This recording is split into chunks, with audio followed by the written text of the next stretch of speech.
পদ্মজা নদীর পাড়ে দাঁড়িয়ে ছিল একটি মেয়ে, নাম তার পদ্মজা। নদীর মতোই সে চুপচাপ কিন্তু গভীর। বাবাকে সে কোনোদিন দেখেনি। মা বলতো, কিছু মানুষ নদীর মতো হারিয়ে যায়। গ্রামের সবাই তাকে ডাকতো নদীর মেয়ে বলে। একদিন শহর থেকে একটি ছেলে এলো গ্রামে। নাম তার আরিফ। আরিফ প্রথম দিনেই পদ্মজাকে দেখেছিল নদীর তীরে। মনে হয়েছিল এই মেয়েটা শুধুই সুন্দর নয়, ভীষণ ভাঙা।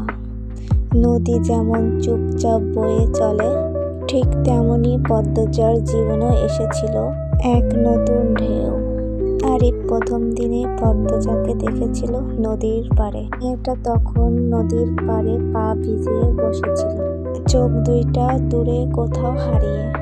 সেই মুহূর্তে আরিফ বুঝতে পারেনি কেন পদ্মজা তাকায়নি তার দিকে। কারণ তাকালে হয়তো চোখের ভিতরে সব কষ্ট বেড়ে আসতো।